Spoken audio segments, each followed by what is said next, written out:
అమలాపురం పట్టణంలో గిడుగు రుద్రరాజు నివాసం వద్ద విలేకరుల సమావేశం ఏర్పాటు చేసి, దేశంలో జరుగుతున్న పరిణామాల దృష్ట్యా పెహల్గాంలో జరిగిన సంఘటన ఇప్పటి వరకు టెర్రరిస్టులను పట్టుకోవాల్సిన బాధ్యత ఉన్నప్పటికీ, నెల కావస్తున్నా ఇప్పటి వరకు ఒక్క టెర్రరిస్టును కూడా ఎందుకు పట్టుకోలేదో మాకు అర్థం కావట్లేదని, కాంగ్రెస్ పార్టీ తరఫున మేము అడుగుతున్నామని, అంతేకాకుండా ప్రజలకు కూడా తెలియజేయవలసి ఉన్నప్పటికీ, మోదీ ప్రభుత్వం పూర్తిగా చేయవలసిన బాధ్యతలు నెరవేర్చలేదని నిర్వీర్యం చేస్తున్నారని గిడుగు రుద్రరాజు మండిపడ్డారు. పార్లమెంటు సమావేశం ఏర్పాటు చేసే ప్రతిపక్షాలకు తెలియజేయవలసిన బాధ్యత మోడీ ప్రభుత్వం ఉన్నప్పటికీ ఒంటెత్తు పోకడలతో ముందుకు పోతున్నారని ఎద్దేవా చేశారు. ఈ కార్యక్రమంలో కాంగ్రెస్ సీనియర్ నాయకులు కొత్తూరు శ్రీనివాస్, పట్టణ అధ్యక్షుడు ఒంటెద్దు బాబీ, ఐతాబత్తుల సుభాషిణి, యార్లగడ్డ రవీంద్ర, కుడిపూడి శ్రీనివాస్ తదితరులు పాల్గొన్నారు. అక్కడ మా ప్రతినిధి కేసీఆర్ అడిగి తెలుసుకోవడం జరుగుతుంది. సుమారు నెల రోజుల క్రితం ఏప్రిల్ 22వ తేదీ నాడు జమ్మూ కాశ్మీర్లోని పెహల్గాంలో జరిగినటువంటి దురదృష్టకరమైనటువంటి సంఘటన ఈ దేశాన్ని మొత్తం కదిలించినటువంటి సంఘటన. పెహల్గాంలో అనేక మంది ప్రాణాలు కోల్పోయినటువంటి సంఘటనే మనందరికీ కూడా తెలుసు.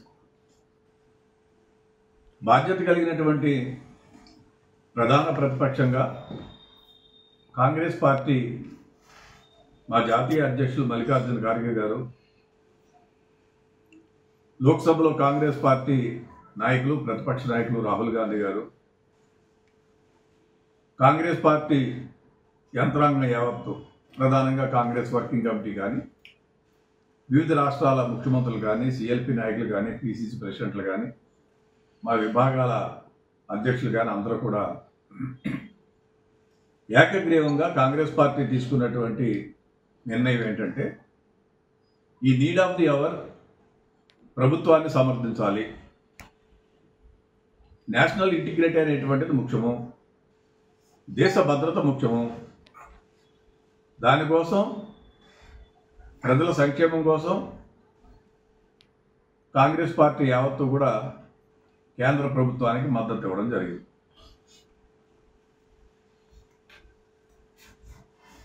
కానీ పెద్ద మనిషిగా ఉన్నటువంటి ప్రధానమంత్రి గారు ఏ ఒక్కరోజు కూడా ప్రతిపక్షాలని కాన్ఫిడెన్స్లోకి తీసుకోలేదు.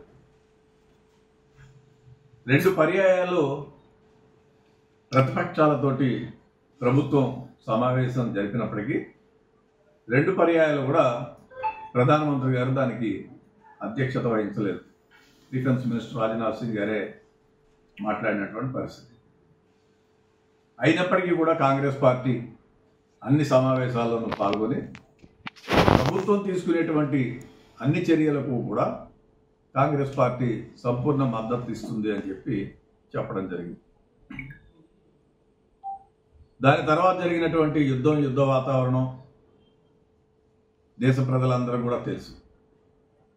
ఈ దేశంలో ఉన్నటువంటి ప్రజానీకం అందరూ, ప్రతిపక్ష పార్టీలన్నీ, ప్రజా సంఘాలన్నీ, వీళ్ళందరూ కూడా పాకిస్తాన్ చేసినటువంటి చర్యలను ఖండిస్తూ తప్పనిసరిగా చర్యలు తీసుకోవాలనేటువంటి ఉద్దేశంతో ముక్త కంఠంతో పాకిస్తాన్ ప్రభుత్వం మీద పోరాటం చేసేటువంటి వీర సైనికులందరికీ కూడా సంఘీభావం తెలపడం, మద్దతు తెలపడం ఇదంతా కూడా చేయడం జరిగింది.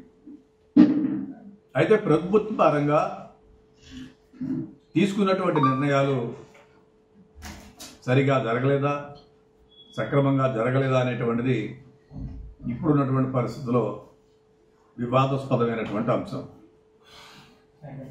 పెహల్గాం అనేటువంటి ప్రాంతం బైక్ మీద వస్తే ఒక 60 కిలోమీటర్లు రావాలి ఎవరైనా ఆ ప్రాంతానికి.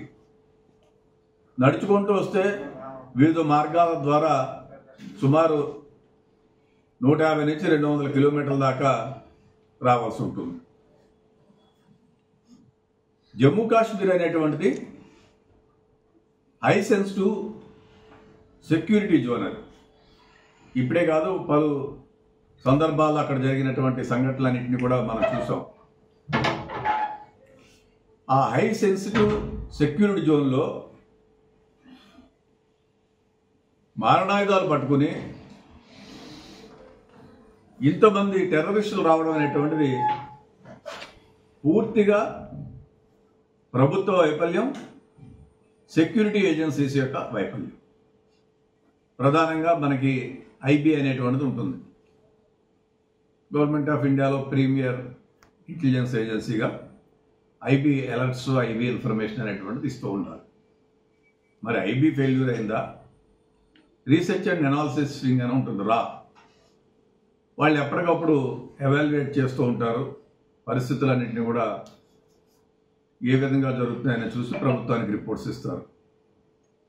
ప్రధానంగా మిలిటరీ ఇంటెలిజెన్స్ అనేటువంటిది ఉంటుంది. ఎక్కడైతే బార్డర్ ఏరియాస్ ఉంటాయో ఆ బార్డర్ ఏరియాలో మిలిటరీ ఇంటెలిజెన్స్ అనేటువంటిది మిలిటరీ వాళ్ళు కూడా పెడతారు. ఇది కాకుండా స్టేట్ ఇంటెలిజెన్స్ ఉంటుంది, పోలీస్, బార్డర్ సెక్యూరిటీ ఫోర్స్ ఉంటుంది, మిలిటరీ ఉంటుంది, లోకల్ పోలీస్ ఉంటుంది. ఇవన్నీ దాటుకుని వచ్చినటువంటి టెర్రరిస్టులు సుమారు రేపటికి నెల రోజులు పూర్తవుతుంది. ఇప్పటి వరకు వాళ్ళ జాడ తెలియలేదు.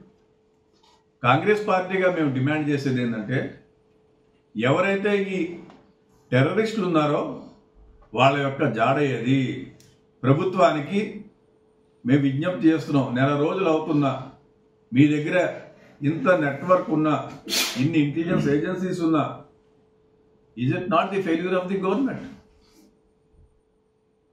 భారతీయ జనతా పార్టీ అనాదిగా కూడా అది జనసంఘగా కానీ భారతీయ జనతా పార్టీగా కానీ వాళ్ళకు ఉన్నటువంటి ఇతర అవుట్ఫిట్స్ కానీ చాలా సందర్భాల్లో పాకిస్తాన్కి ప్రోగా పనిచేశారు. ఆనాడు శ్యామా ప్రసాద్ ముఖర్జీ అనేటువంటి వారు